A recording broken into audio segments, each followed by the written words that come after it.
When you think you are right, just go to the person and say, I was wrong. Please forgive me.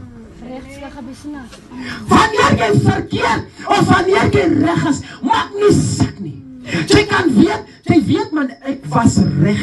Ek was reg.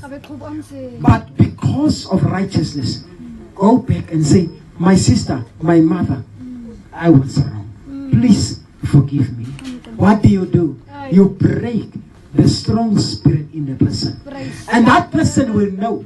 Hy sal weet, maar ek was verkeerd. Maar kyk net vir haar. Sy is altyd nederig. Hoekom is die Here ook altyd daar by haar sy? Hallelujah. And the more the enemy will rise against you. Because you are always breaking every step that he is planning. Hallelujah.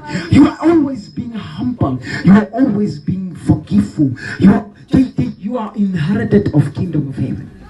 You already inherited the kingdom while you are living on earth. Because of your humbleness, because of your longevity, because of your love, because of the peace that you carry inside of you. Hallelujah. Are we together? Let's